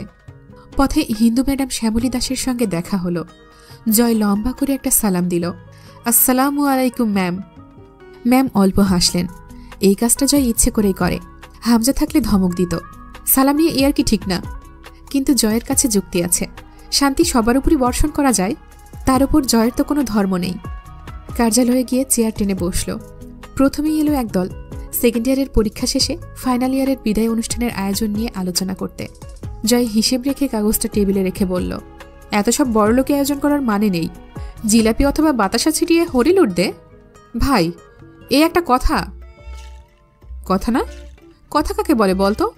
মনের ভাব প্রকাশ করতে যে ধ্বনি বা আওয়াজ গলা দিয়ে বের হয় সেটাই ভাষা বা কথা। সে হিসেবে এমনটা কথা ছিল না। কপাল চাপড়ালো ওরা সব। বোঝা গেল জয় এই ব্যাপারে আর কথা বলতে আগ্রহী নয়। তার সিদ্ধান্তই চূড়ান্ত। মজার ছলে আন্তরিক কথা, আর আন্তরিক স্বরে বানোয়াট ভণ্ডামি করা লোক সে। পেপার ওয়েট নিয়ে খেলতে খেলতে বলল, হোস্টেলে কি হয়েছে? একজন বলল, ভাই ভার্সিটিতে গতদিন বিকেলে আপনাকে নিয়ে বিতর্ক লেগেছিল। আপনি নাকি সেকেন্ড ইয়ারের একটা মেয়েকে হ্যারাস করেছেন। মেয়েটা কমপ্লেন করেছে সাধারণ সম্পাদক মুকুলের কাছে, আপনার বিরুদ্ধে অভিযোগ করেছে। আপনি ওকে বাজেভাবে ডিস্টার্ব করেন ভার্সিটিতে আসলে। সাথে থেমে গেল ছেলেটা, বাকিটা বলতে ভয় পেল। জয় হেসে ফেলল নিঃশব্দে। চেয়ারে হেলানা দিয়ে চোখ বুঝল, ছাদের দিকে মুখ তুলে বিড়বিড় করে বলল, আরমিন আরমিন, কি যে করে তুমি? এই তো খেয়াল থেকে বের হয়ে যাচ্ছ, আবার ঠিক কোনো না কোনোভাবে বেয়াদবি করে আগুন জ্বালাচ্ছ ভেতরে। চোখ খুলল। সাথে কি রে, থামলি কেন? শুনছি, বলে যা, থামিস না। ছেলেটার মুখ শুকনো। জয় সোজা হয়ে বসল। বিক্ষোভ চলছে এই নিয়ে, তাই তো? তোমাদের কি মনে হয় এতে আমার পদত্যাগ করতে পারবে তো? এরকম এই নীরব বিক্ষোভ করছে সবগুলো মহিলা মানুষের মতো পেছনে লুকিয়ে। ছি, হিজড়ার বংশধর সব। এদের দিয়ে সমাজে আদৌ সাম্যবাদ প্রতিষ্ঠিত হবে? এই যে গেট দিয়ে ঢুকলাম, একটা খোয়া পর্যন্ত ছুড়ল না কেউ। বিদ্রোহ সংগ্রাম পারে না এরা, অথচ ছাত্র রাজনীতিতে আছে। লজ্জাজনক। সামনে এসে একটা বকা পর্যন্ত দিল না কোনো শালা। এরা নাকি ছাত্রলীগ, এরা যুব সেবক, আন্দোলন শিখেছে। আমি হামজা ভাইকে মানাতে পারছি না পদত্যাগের জন্য। কত দুঃখে আছি। অজান্তে হলেও আমার পদত্যাগ করিয়ে একটা উপকার করতে পারত। খাস মনে দোয়া দিতাম। সবার মুখে আতঙ্ক ছেয়ে গেল। জয় আমির পদত্যাগ করতে চায়? এই লোক মজার ছলে কঠিন সত্য কথা বলে। জয় ডাকল, শেজান, সকালে ওদের কার্যালয়ে আনবি। আন্দোলন শেখাবো, অন্যায়ের বিরুদ্ধে রুখে দাঁড়ানো শেখাবো। যা। সকলে হাহাকার করল। ভাই, আপনি কি পদত্যাগ করতে চান? মানে মানে পেপার ওয়েট হাতে তুলে দাঁড়ালো জয়। রাহাতকে বলল, আগামীকাল একটা সম্মেলন ডাক, সকলে যেন উপস্থিত থাকে। কাল না হলে পরে, কিন্তু দেরি হবে। কাল রাতে গাড়ি আমার, ঢাকা থেকে ফিরতে দেরি হবে কয়েকদিন। বেশ বহুদিন পর জয়কে কার্যালয়ে পাওয়া গেল সেই দিন। রাজনৈতিক কর্মীর মতো সাদা শুভ্র পাঞ্জাবিতে নয়, জয় আমিরকে দেখা যায় তার চিরচেনা বেশভূষায়। লম্বা শরীরে সাদা ধবধবে থানের লুঙ্গি, একটা শার্ট, তার উপর জড়ানো শাল, পায়ে চামড়ার স্যান্ডেল, তার বেল্ট খোলা। প্রয়োজন মতো ক্ষেত্রবিশেষে বদমাস রসিক জয় আমিরের চেহারায় ফুটে উঠেছে এক গম্ভীর নেতৃত্ববোধ। অনেকদিন পর কার্যালয় থেকে সে দলবল সহ ক্যাম্পাসে নেমে চক্কর দিল চারদিকে। এলএলবি বিভাগের ছাত্রী অন্তু, সেখানকার হেড হলেন শিক্ষিকা মনোয়ারা রহমান। জয় অনুমতি চাইল দরজার বাইরে দাঁড়িয়ে। আসবো ম্যাম? এসো। ম্যাম কিছু লিখছিলেন। জয় সালাম দিয়ে দাঁড়িয়ে থাকলো কয়েক মুহূর্ত, পরে বলল, বসতে বলবেন না ম্যাম? চশমার ফাঁক দিয়ে আর চোখে তাকিয়ে ইশারা করলেন ম্যাম। বসল জয়। কেন ডেকেছেন? নাস্তা এনেছেন ভালো কিছু? আপনার হাতের পাটিসাপটা খাই না কতদিন, ভেবেই খিদে লাগছে। পানি আছে ম্যাম? দুটো ঘুমের ওষুধ খাবো। আমার আবার ঘুমের ওষুধ পেটে পড়ার পর কাজ শুরু হতে দেরি হয়। এখন খেলে তবেই বাড়ি গিয়ে ঘুমিয়ে পড়তে পারবো। মনোয়ারা ধমক দিলেন, সারাপ, চুপ করে বসো। জয় ঠোঁটে আঙুল ঢুকালো। কিন্তু শুধু চুপ করতে বললেই তো হতো। বসে তো আছি আমি। মনোয়ারা কটমটিয়ে তাকালেন। জয় হাতের পেপার ওয়েটটা টেবিলে ঘুরিয়ে খেলছে, ঠোঁটে বাচ্চাদের মতো দুষ্টু হাসি। মনোয়ারা দীর্ঘশ্বাস ফেললেন। কতটা নিচে নেমেছ তুমি, ভাবো না সেটা নিয়ে, তাই না? ম্যাম, ভাবি না, তার কারণ আছে। ভাবলে নিচে নামতে কষ্ট হয়, অথবা নিচে নামার ইচ্ছেটা আর থাকে না, এজন্যই ভাবি না। মনোয়ারা কপালে হাত চাপলেন। ফাজলামি পেয়েছ? আর একটা বাজে কথা বললে থাপ্পড় মারবো একটা। জয় বলল, রেগে যাচ্ছেন কেন? খুশি হব তোমার বাদরামিতে? খুশি হওয়াই তো উচিত, দুঃখিত হওয়ার কিছু দেখছি না। মনোয়ারা বললেন, মানুষ বড় হওয়ার সাথে সাথে বদলায়। তোমার আরও অবনতি হচ্ছে। যখন অনার্সে ভর্তি হলে ভাবলাম ছোট মানুষ, শুধরে যাবে। আজ অবধি একটু শুধরেছ? জয় বলল, আপনি খামোখা রেগে যাচ্ছেন ম্যাম। করেছিটা কি আমি? তুমি জানো না, তাই না? আমার মাথায় তো জট নেই, ধ্যান ট্যান করি না, জানবো কিভাবে? তর্ক করছ? জয় মুখে আঙুল দিল। মনোয়ারা আবার বললেন, তুমি বলো তো, একজন ছাত্রনেতার সাথে এরকম অসভ্য কর্মকাণ্ড যায়? ভার্সিটিতে মেয়েরা যদি তোমার কাছেই নিরাপদ না হয়, তাহলে জুনিয়ররা তোমার কাছে কি শিখবে? তোমার শাসন মানবে তারা? জয় মাথা নাড়ল। জি না, মানবে না। আমি হলেও মানতাম না। ধমকে উঠলেন ম্যাম। চুপ করো ফাজিল। তোমায় আমি কি করব জয়?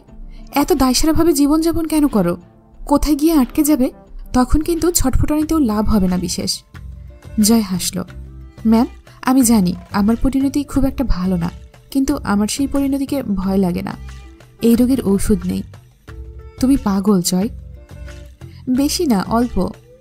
একসময় আসবে আমার কাছে সময় করে, কথা বলবো। জীবনে পাপ তো কম করলে না, এখন থামা উচিত নয়? না, থামবো কোন সুখে? টাকা পয়সা দেবেন থামলে? মনোয়ারা চুপ করে রইলেন। জয় অগোছালো হাসল ম্যামের চোখের দিকে তাকিয়ে। পাপ করতে করতে থামলে মানুষ আর বাঁচে না ম্যাম। আমি আর কিছুদিন বাঁচবো ভাবছি। বিয়ে শাদী না করে মরা ঠিক হবে না। মনোয়ারা জয় আমিরের এক হাসিতে ঝলসে গেল যেন। জয়ের চোখের দিকে তাকাতে নেই, এটা তিনি মানতেন আগে। যখন ভার্সিটিতে ছিল এত সব কুকর্ম করে বেড়াতো, অথচ গালি ঝাড়লে বা মারলে সেই ছেলে রাগ করে না, কখনো যে সিরিয়াস হয় না। ঠোঁটের দুষ্টু হাসি অথবা রসিক কথাবার্তা থামে না। তাকে শাস্তি দেবার উপায় কি?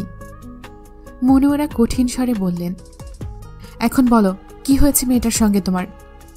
জয় হা করে শ্বাস নিল। কিছু বলতে প্রস্তুতি নিল সে। এরপর সুন্দর করে বলল, রাগারাগি হয়েছে। রাগারাগি হয়েছে? জুনিয়রের সাথে রাগারাগি?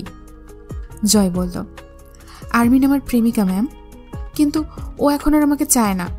কথা বলতে গেলেই ছ্যাপ করে ওঠে, এড়িয়ে চলে। এরপর গতকাল আবার অভিযোগ করেছে। একটা দীর্ঘশ্বাস ফেলল জয়। এখন আপনি যদি ওকে গিয়ে এই কথা জিজ্ঞেস করেন, ও এটাও স্বীকার করবে না যে ও আমার প্রেমিকা। তাজ্জব বনে গেল মনোয়ারা। তোমার প্রেমিকা? তোমার মতো ক্যাঙ্গারুর প্রেমিকা? এসবও বিশ্বাস করতে বলছো? এসবও বিশ্বাস করে মরতে হবে? জয় বলল, কেন বিশ্বাস করতে পারছেন না? মনোয়ারা চুপচাপ জয়ের দিকে তাকালেন। এরপর না চাইতেও আচমকা হেসে ফেললেন। তুমি কি ভাবো আমায়? আমি জানি না তোমায়? জয় হাসল। কি জানেন? মনোয়ারা গম্ভীর হওয়ার চেষ্টা করলেন, অথচ লাভ নেই। তাই তিনি কৌশলে বোঝানোর চেষ্টা করলেন বেপরোয়া ষাঁড়টাকে, আর জ্বালাবে না মেয়েটাকে। তোমার নিজের রেপুটেশন খারাপ হয়, এই খাতিরেও তো বদমাশি ছাড়তে পারো। জয় বোঝানোর চেষ্টা করল, সত্যিও আমার গার্লফ্রেন্ড ম্যাম। মনোয়ারা কঠিন হতে গিয়েও হাসলেন। Get out. কান ধরে দাঁড়িয়ে রাখবো এবার। বের হও আমার রুম থেকে। জয় ম্যামের কক্ষ থেকে বাইরে বেরিয়ে এলো হাসতে হাসতে। আপন মনেই বলল, আরমিন, কেন যে এত সহজভাবে আমায় নাও তুমি? কেন? ওয়াই? পুলিশের ডেরা উপজেলার শেষ প্রান্তে, চারপাশে বিশাল বিশাল গাছ। তার পাশে একটা পুকুর আছে। পুকুরের পেছনে দোতলা বাড়ি, ওপরে শ্যাওলা পড়া রুপটপ টাইপের। হামজা বসল। পলাশ এলো গায়ে শার্ট জড়াতে জড়াতে। পরনের 3/4 প্যান্ট নেমে আছে কোমরের নিচ অব্দি। পলাশ বলল, এমন সময় আসো? এই তো কেবলই রুমে গেলাম। এসব সময় মাঝপথে চলে আসা যায় নাকি? হামজা বলল, দরকার বলেই এসেছি। রং তামাশার জন্য রাত আছে, কাজের জন্য দিন। রাতে তো আমি আসবো না, অন্তত কাজের কথা বলতে। তখন এসব কাজ সারবেন। মন বা শরীর তো আর দিনরাত বোঝে না। হোটেলে গিয়েছিলি? ওখানে পাইনি বলেই এসেছি। 2 হাত একত্র করে ঝুঁকে বসল হামজা। মাঝারের খবর পেয়েছেন? কাজটা ঠিক করো নাই। বহুত হাঙ্গামা সইতে হবে এর বদলে। অলরেডি কিছু একটা হয়েছে বলেই এসেছ, ঠিক বলছি না? না, ঠিক বলেননি। তেমন কিছুই হয়নি, তবে হবে বলে আশঙ্কা করছি।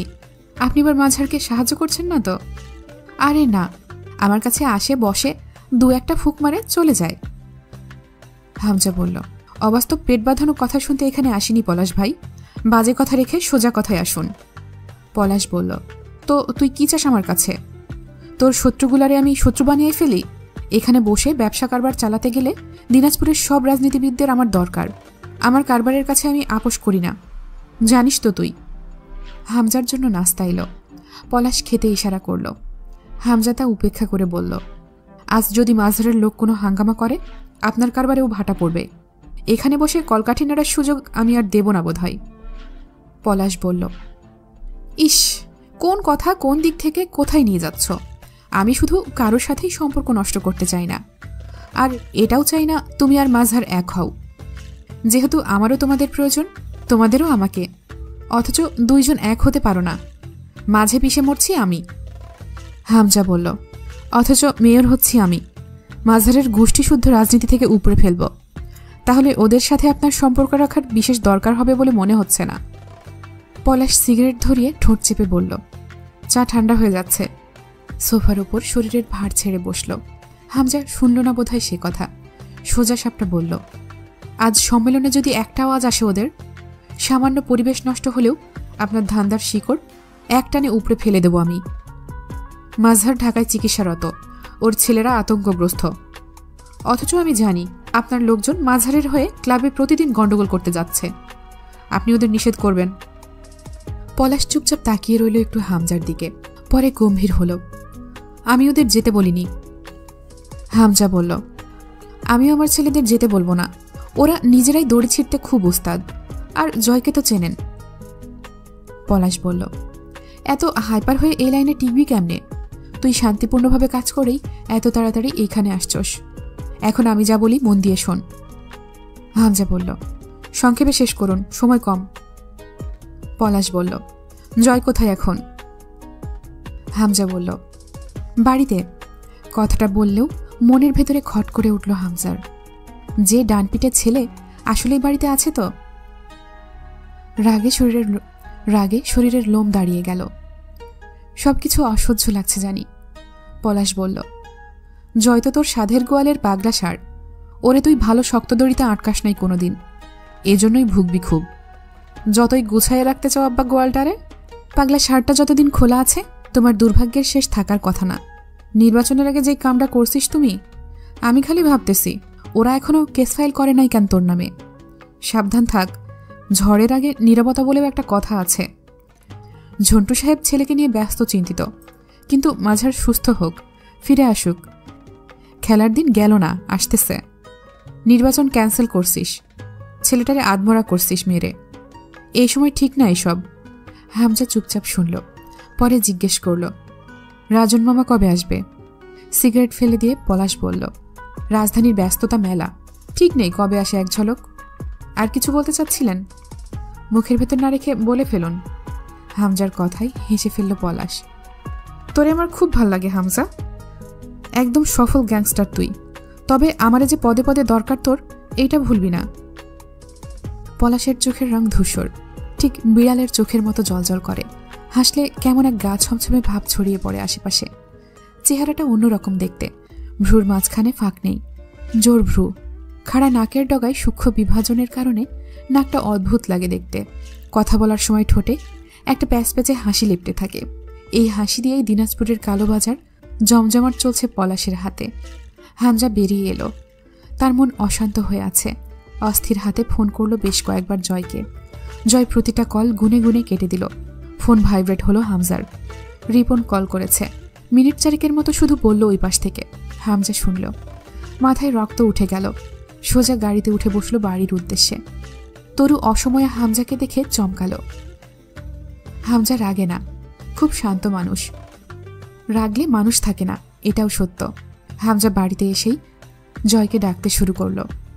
জয়, জয় কোথায়? তরু কথা বলল না, মাথা নত তার, হাত পা শিরশির করছে।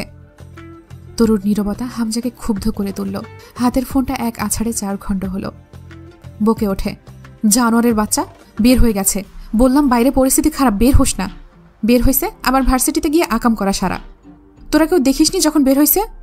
এই তুই দেখিসনি? তরু ঠকঠক করে কেঁপে উঠল। দৌড়ে এলো সকলেই। সবগুলো এক একটা নাকে তেল দিয়ে ঘুমাও। ওই আজ বাড়িতে আসলে। ডাইনিং টেবিলের ওপরে থাকা জগটা এক বাড়িতে মেঝেতে ফেলল। ঝনঝন করে গুঁড়ো হয়ে গেল সেটা। হুমায়ুন পাটোয়ারি এগিয়ে এলেন। কি হয়েছে, খেপছিস কেন? জয় বাচ্চা ছেলে, ওরে নিয়ে এত ভয় পাওয়া লাগবে? কি শুরু করছিস?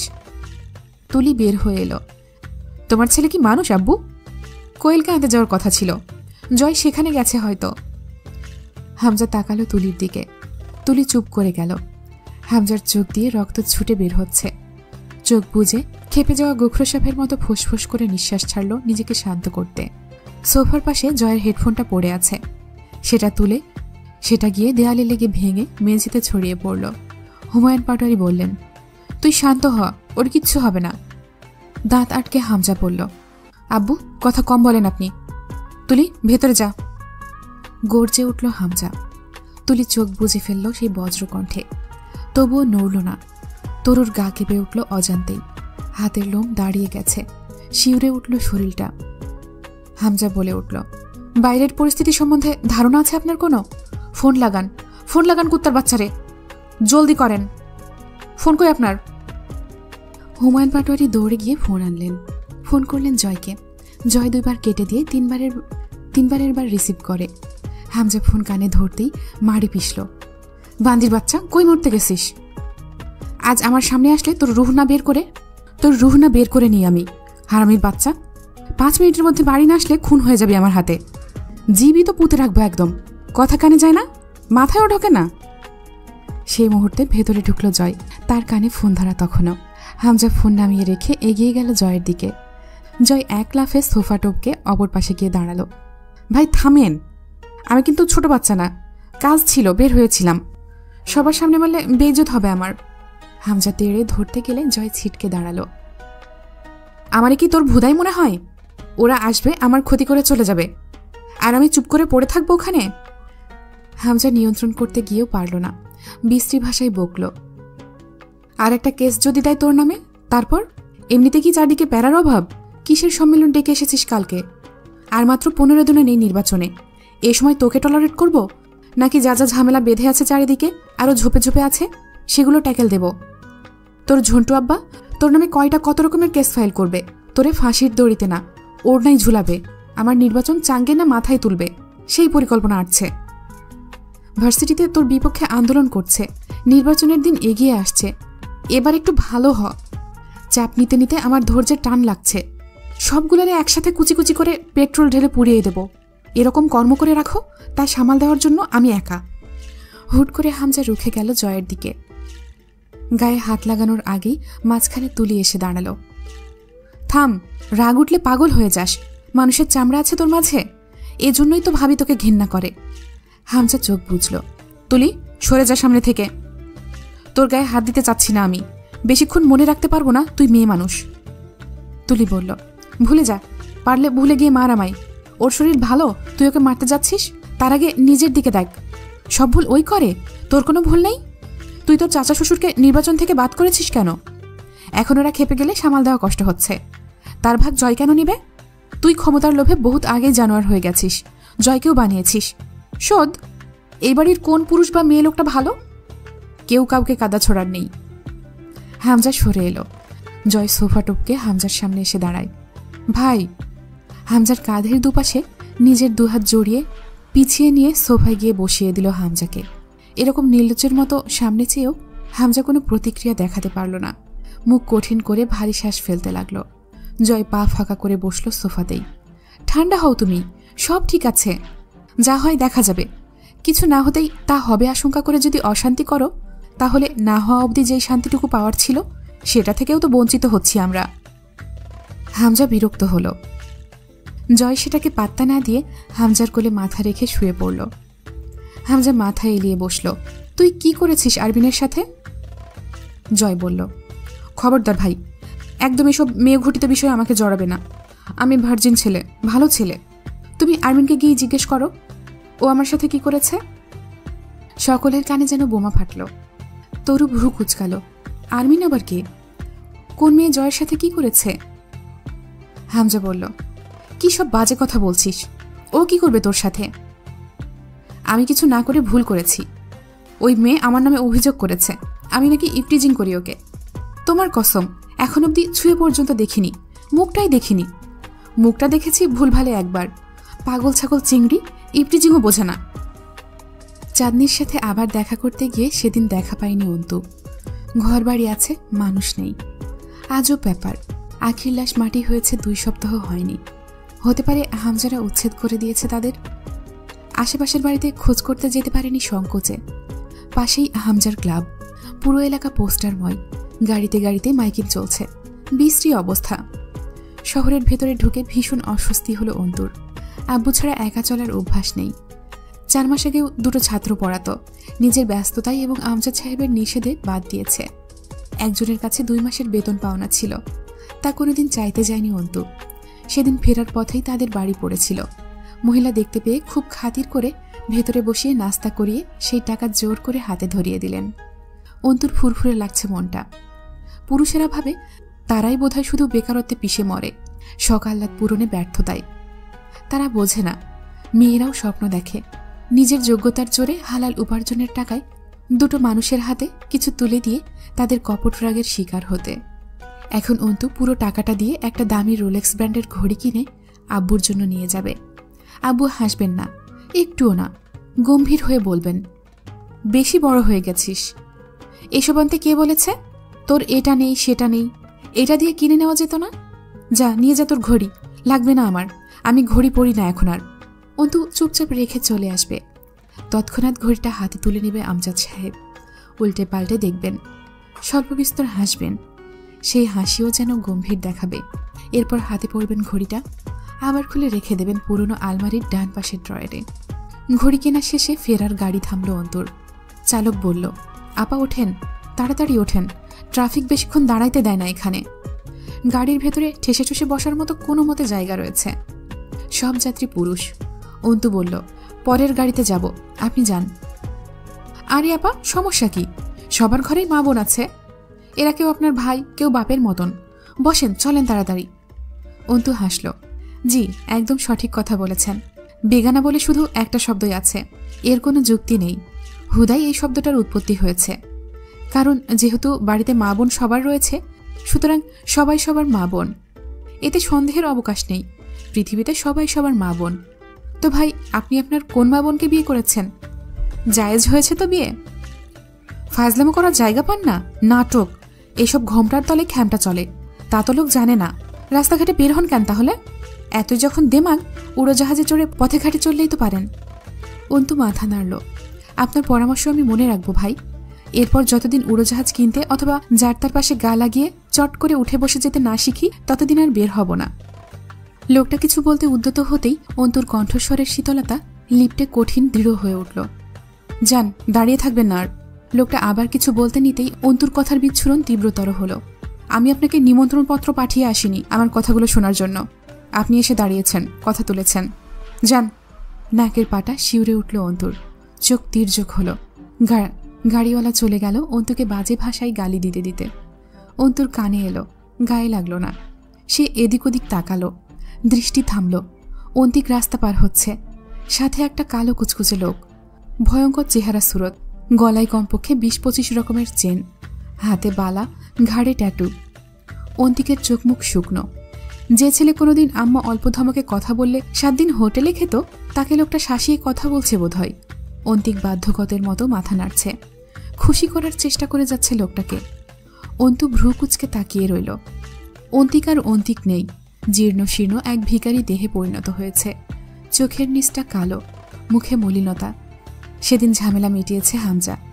জয়কে আর ভার্সিটি মুখও হতে দেয়নি। সে গিয়ে প্রিন্সিপাল এবং সাধারণ সম্পাদকের সঙ্গে ছোট একটা মিটিং করে ঝামেলা মিটিয়ে এসেছে। তা কতটা মিটিয়েছে জানা নেই। রাতের গাড়ি জয়ের। সে ঢাকায় যাবার সময় কোনোদিন কার ব্যবহার করে না, বাসেই যায়। এতে তার ইন্টারেস্টটা কি তা জয় ভালো জানে। রাত 10টার সময় দুজন হোটেলে বসে আরাম করে খেলো। এরপর 2টো সিগারেট ধরালো। জয় সিগারেটে টান দিয়ে হামজাকে বলল, আমি 3 দিনের ভেতর ফেরার চেষ্টা করব। তুমি ছেলেদের অ্যালার্ট থাকতে বলো। আর চিন্তা করো না হুদাই, তোমার যে প্রতিদ্বন্দ্বীগুলো ভোট করতেছে তাদের লোক টাকা নিয়েও ভোট দেবে না। একটাই অপশন তাদের কাছে তুমি। মাঝার সুস্থ হতে হতে ইলেকশন শেষ হয়ে যাবে, খুব খারাপ কিছু হবে না। হামজা কথা না বলে সিগারেট ঠোঁটে নেয়। বের হবার সময় জয় একটা হাফ স্লিভ টি শার্ট পরেছে, জ্যাকেট অথবা গরম কাপড় কিছু নেই। ওভাবেই দৌড়ে ছাদে গেল। কবুতরের ঘরে পানি দেওয়া দরকার। সে চলে গেলে তরু কতটুকু যত্ন করবে এদের তা বলা যায় না। ফোনের ফ্ল্যাশ চালিয়ে ভালোভাবে দেখল কবুতরগুলোকে। একা একাই 2-4টা কথা বলল কবুতরদের সাথে। নেমে এসে তরুকে শাসালো, কবুতরদের জন্য ঠিকমতো পরিচর্যা করা হয়, নয়তো বাড়ি ফিরে সবগুলোকে লাথি মেরে বের করব আমি বাড়ি থেকে। ঘড়িতে 10:30 বাজে। বের হওয়ার আগ মুহূর্তে রিমির কথা মনে পড়ল। ওকে একটু জ্বালানো দরকার বের হওয়ার আগে। রিমি কাপড় ইস্ত্রি করছিল। জয় লম্বা করে একটা সালাম দিল, যেন কত দূর থেকে মেহমান এসেছে। রিমি তাকালো, কথা বলল না। জয় বলল, রেগে আছেন কার উপরে? আমার উপরে? রেগে থাকবো কেন? মহিলা মানুষের রেগে থাকার জন্য বিশেষ কারণের দরকার হয় না। রিমি ঠ্যাস দিয়ে বলল, হ্যাঁ আপনি যখন বলেছেন তখন তাই। আফটার অল মেয়ে লোকের ব্যাপারে খুব জানাশোনা আছে আপনার।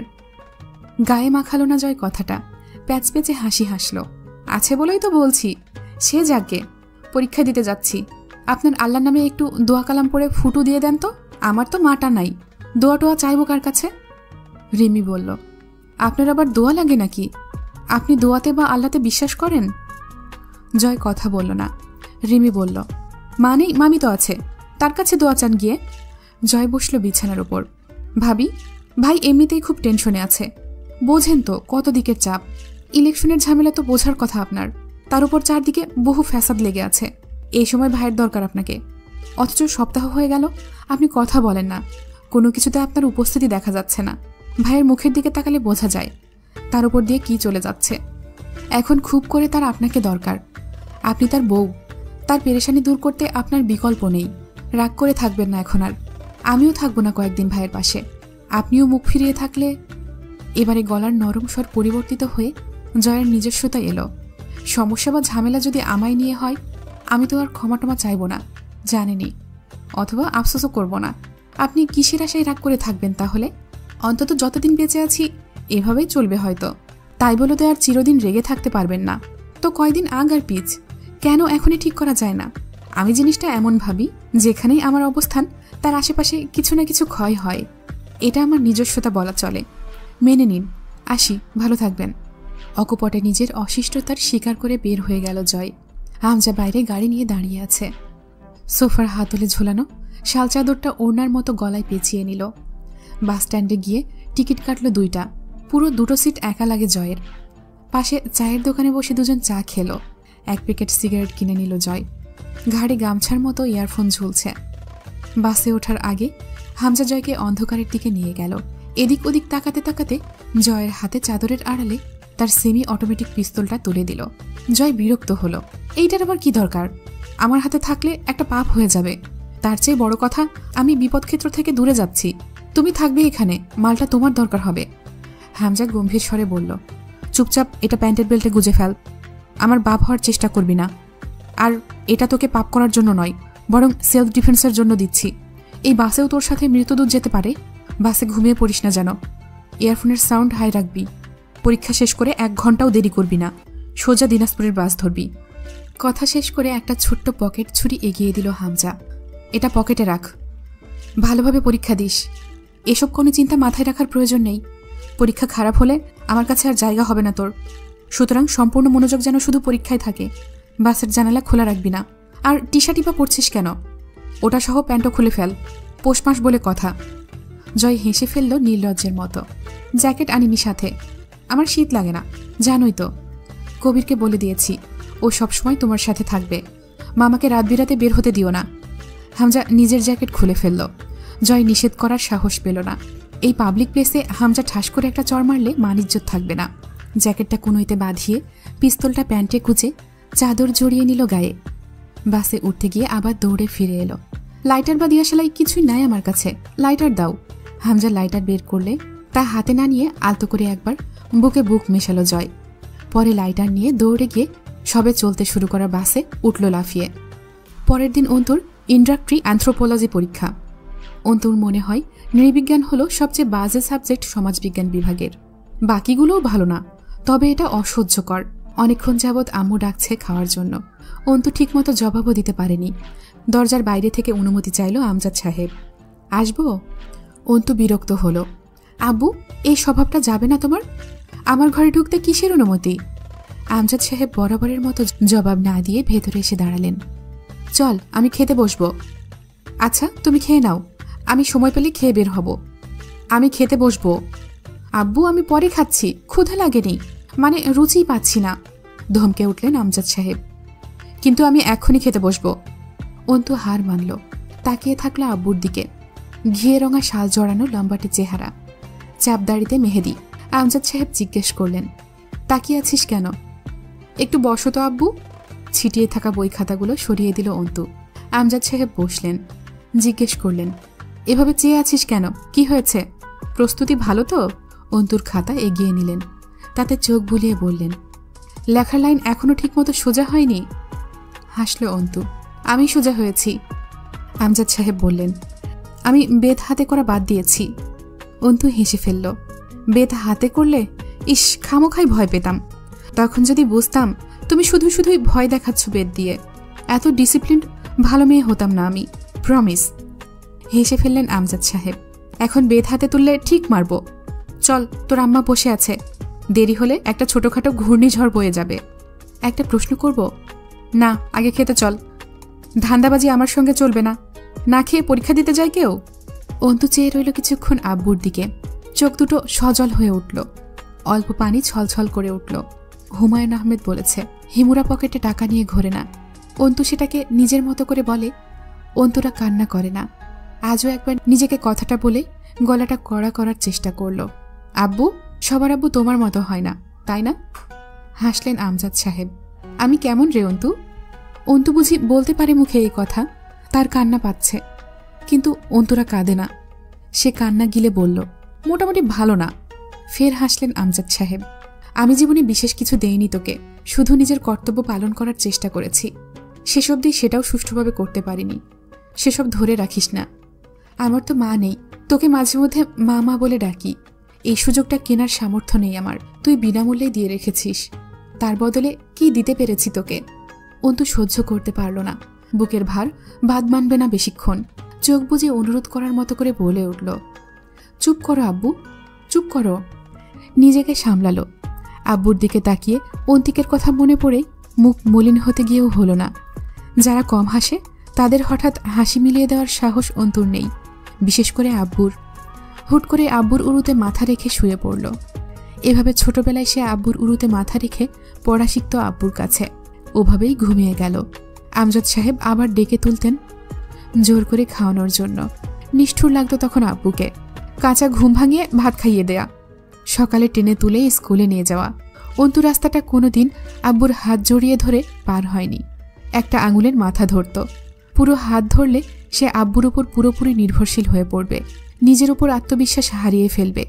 অথচ আব্বুর হাতের আঙুল ধরা ছাড়া পার হতে জানে না সে।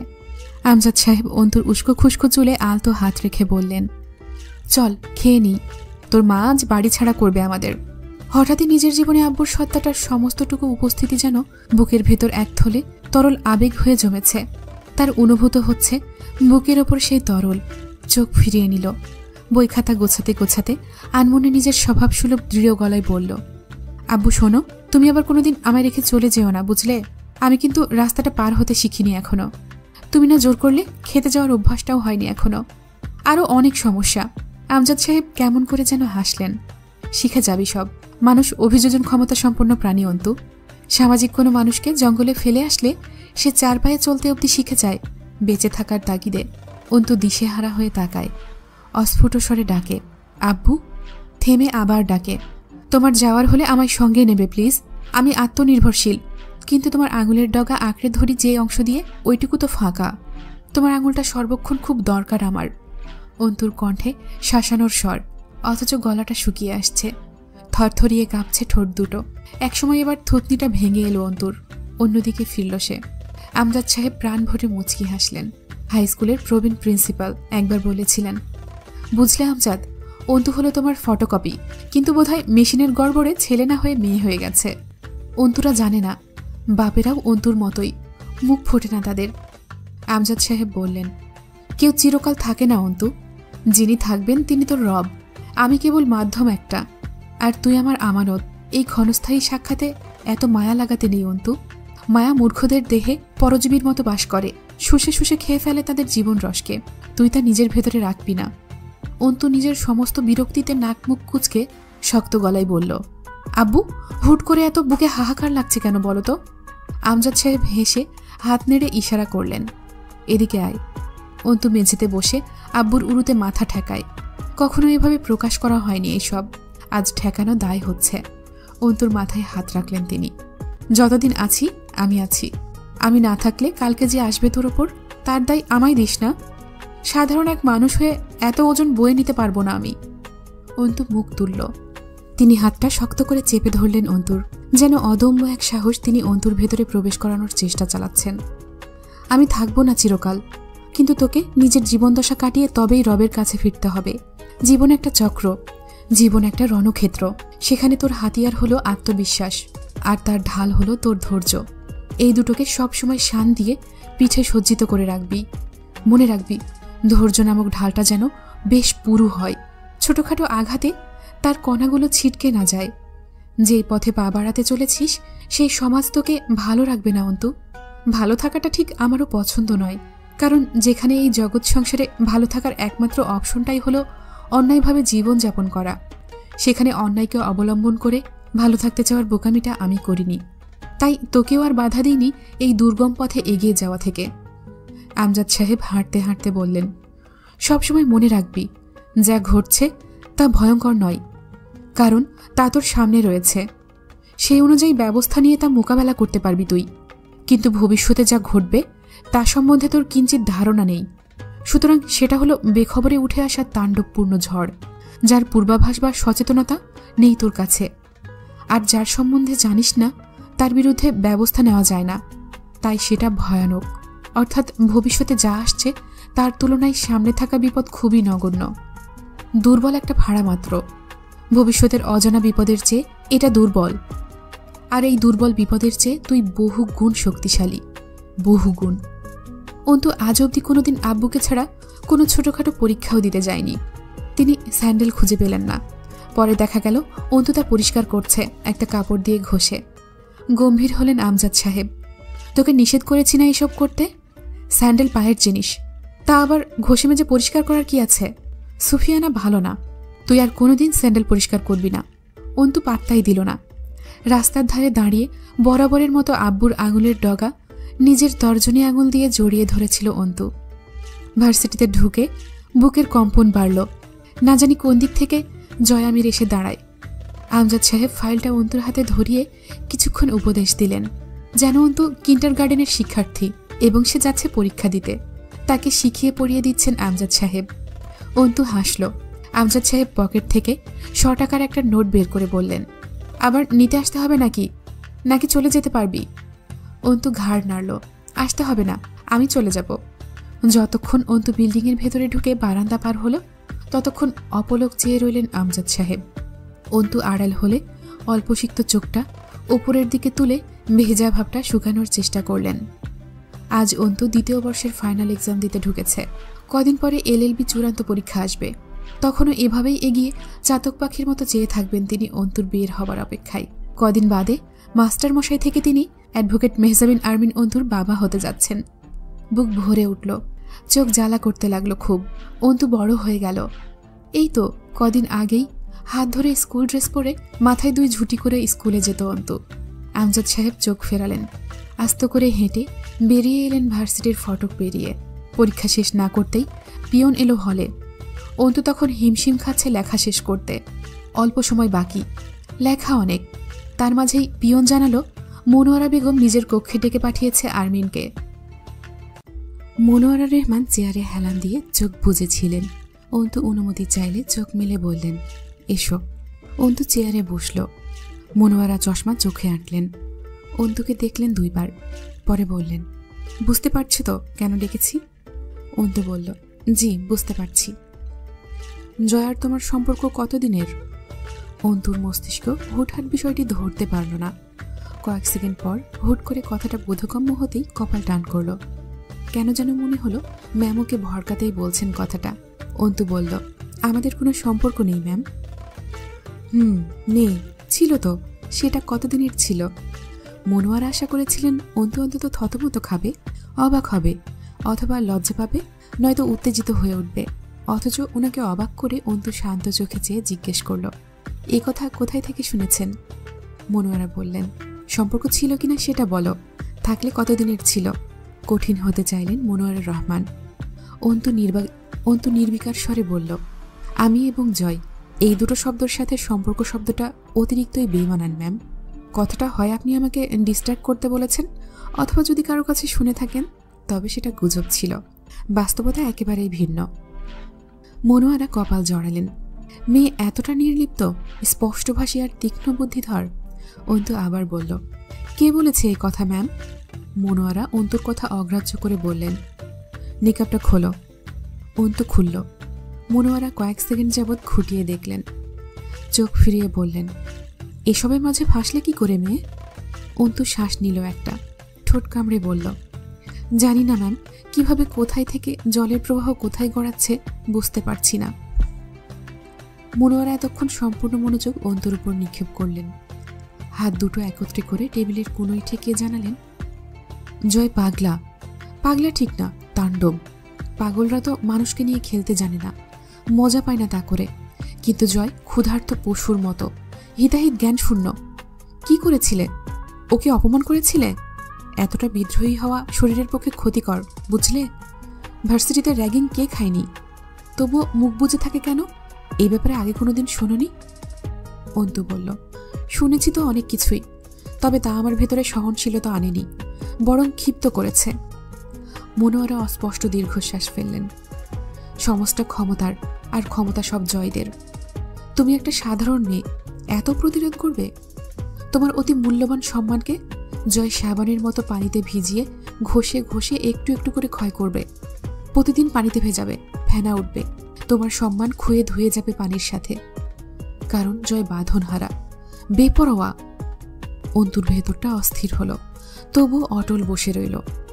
মনোয়ারা বললেন, ধৈর্যের এত ঘাটতি তোমার মতো বুদ্ধিমতী মেয়ের সাথে মানাচ্ছে না। এই যে শীতল, কঠোর, কেয়ারলেস ভাবটা, এটার আসল প্রয়োজন ছিল জয়ের সামনে। এর জন্য ক্ষতিগ্রস্ত হবে তুমি। দৃঢ় হলো অন্তুর কণ্ঠস্বর। ম্যাম, নিজের সামনে নিজের আত্মসম্মানকে এক কোপে বলি হতে দেখেও ধৈর্য ধারণ করার মতো পুরো ধৈর্য আমার নেই। তার ফলে ক্ষতি আমার হবে এও জানি, এবং তা মঞ্জুরও। আমার ধৈর্যের প্রাচীর এসব ক্ষেত্রে খুব পাতলা মসৃণ, নিজের অজান্তেই তা চিরে প্রতিবাদ বেরিয়ে আসে। জানি এটা বোকামি, তবে এই বোকামি এড়ানোর মতো মোটা চামড়া আমার নেই। মনোয়ারা অদ্ভুত হাসলেন। আমাদের সমাজে ক্ষমতাবানদের দুটো ধরন আছে আরমিন। কেউ কেউ ক্ষমতার জোরে তৎক্ষণাৎ থাবা দিয়ে ধরে, আর কেউ ছাই হাতে মাখিয়ে নিয়ে আস্তে আস্তে যত্ন করে ধরে। তবে ভয়ানক দ্বিতীয়টা। ছাই দিয়ে আর মাছ ধরলে ছুটতে পারে না, জানো তো। জয় খুব জেদি। তোমার অপমানগুলো কতটা বাজেভাবে পুষে রেখেছে ভেতরে তা জানা নেই আমার। ওর চিন্তাধারা আর সবার মতো না। ও বহু পুরনো জিনিস পুষে রেখে খুব জঘন্যভাবে তার কার্য চুকিয়ে নেয়। অন্তু বলল, জয় তা করবে বলছেন? মনোয়ারা রহমান বললেন, জয় জ্বলন্ত, কিন্তু জানো আগুনের চেয়ে পানি মারাত্মক। পানির ছিটায় আগুনকে নেভাতে মুহূর্ত সময় লাগে, যেখানে আগুনের পানিকে বাষ্প করে খুব সামান্য পরিমাণ অবস্থার পরিবর্তন করতেও অনেকটা সময় এবং একই সঙ্গে বাহ্যিক তাপ প্রয়োগের প্রয়োজন পড়ে। অন্তু যেন কিছু বুঝল। ম্যাম বুঝি পানির হদিস দিলেন, যার থেকে অন্তুর অতি সাবধানতা দরকার। মনোয়ারা বললেন, জয় যখন অনার্স প্রথম বর্ষে ভর্তি হলো, এক ছাত্রনেতার সাথে ঝামেলা হয়েছিল। ছেলেটা জয়কে লেজকাটা বেজন্মা বলেছিল। জয় হেসেছিল সেই দিন। 2 বছর পর সেই ছাত্রনেতা বেরিয়ে গেল অনার্স শেষ করে। ততদিনে জয় একটা পাকাপোক্ত খুঁটি গেড়ে ফেলেছিল ছাত্র সংগঠনে। এর মাঝে হামজা সাধারণ ছাত্রকর্মী থেকে ক্রমান্বয়ে পদোন্নতি পেল। এরই মাঝে এমন বহুত কার্যক্রম দুজনে করে ফেলেছিল, যাতে করে দুজন আলোচনায় এসেছিল। মানুষ ওদের চিনেছিল। ওরা লেগে গেল জনসেবায়। ধীরে ধীরে নেতৃত্ব ছড়ালো দুজনের। লোকজনের মনোযোগ পেয়ে গেল হামজা।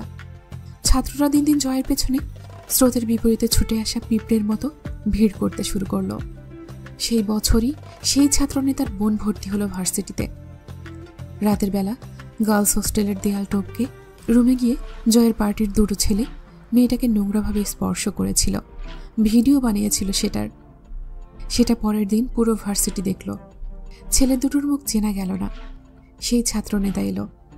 জয় সামান্য হেসে বলেছিল, ভাই, আপনি যেই কারণে আমাকে বেজন্মা জারজ লেজকাটা বলেছেন, সেই কারণটা যথেষ্ট ছিল না এই নামগুলো ধারণ করার জন্য। এজন্য ওই গালিগুলো আমার উপর জায়েজ হওয়ার মতো ঘটনা ঘটিয়ে দিলাম। আমি জানা তা বলে গালি দিয়ে আপনি মিথ্যাবাদী আর পাপী কেন হবেন? আমার বাপ মা নেই, কিন্তু জন্ম তো আমার অবৈধভাবে দেয়নি। কিন্তু আপনি আমাকে তাই বলেই বকলেন। তাতে হয় আমার নিজেকে প্রমাণ করতে হতো যে আমি অবৈধ না, অথবা অবৈধের মতো কাজ করে প্রমাণ করতে হতো যে আপনিই ঠিক বলেছেন। আপনি যা বলেছেন তাই কায়েম হোক। আমি আপনার গালাগালির জন্য নিজেকে উপযুক্ত করে নিলাম। তারপরের দিন সেই মেয়ে আত্মহত্যা করল। মনোয়ারা অদ্ভুতভাবে হাসলেন এই পর্যায়ে। আমরা যে বিষয়টাকে সিম্পলভাবে চিন্তা করি, জয় সেটাকে জটিলভাবে কঠিনভাবে সাজায়। ও রাজনীতিতে এসে বহুভাবে জখম হয়েছে। এই জয় আমির একটা ছেলে নয়, একটা ধ্বংসাত্মক সত্তা। সে মার খেয়েছে, শরীরে সেসবের গর্ত রয়ে গেছে। আর কি কি হয়েছে ওর সঙ্গে তা জানার উপায় নেই। ও নিজেকে প্রকাশ করে না। ব্যাপক সমালোচিত হয়েছে, কিন্তু কেউ ওকে এড়াতে পারেনি। অন্তু কেমন করে যেন হাসলো। আমার মনে হচ্ছে আপনিও এড়াতে পারেননি। খুব আগ্রহ ভরে ব্যাখ্যা করছেন লোকটার নোংরামি। তোমাকে জানাচ্ছি মেয়ে, সর্বশেষ জয়ের কর্মকাণ্ড আসলেই জারজ সন্তানদের মতোই। ওর জিদ ওকে এই পদ দিয়েছে, পাওয়ার দিয়েছে। আবার দিন শেষে 2 ভাইয়ের নিখুঁত চতুরতা জনগণের কাছে ওদের সব কুকর্মকে ছাপিয়ে নেতা করে তুলেছে। আমাদের দেশের লোকজন খুব ভুক্তভোগী। তারা অল্প সুবিধা পেলেই যে কারো যে কোনো রকম নোংরামি ভুলে তাকে সালাম ঠুকতে শুরু করে। সমাজবিজ্ঞানের অধ্যাপক হিসেবে সমাজ সম্বন্ধে এইটুকু ধারণা স্পষ্ট। অন্তু যেন চেয়ারের সাথে মিশে যাচ্ছিল। জয়কে এতদিন বখাটে মনে করেছে, হামবড়া লেগেছে, কিন্তু এরকম নিকৃষ্ট কুলসিত জিদের অধিকারী মনে হয়নি। আনমনে হাঁটতে হাঁটতে হঠাৎই একটা ডাক শুনে থামল। আব্বুকে দেখে বুকের ভেতরটা ছ্যাঁত করে উঠল। যদি কখনো খারাপ সম্মানহানিকর কিছু হয় ওর সাথে, এই মানুষটা সহ্য করতে পারবে তো? পারবে না। তখন অন্তু কি করবে? শরীরটা ঝাঁকুনি দিয়ে উঠল অন্তুর। আমজাদ সাহেব ভ্রু কুঁচকে এগিয়ে এলেন। এ জগতে আছিস তুই? অন্তু হাসার চেষ্টা করল। তুমি এসেছো নিতে? চলে যেতাম আমি।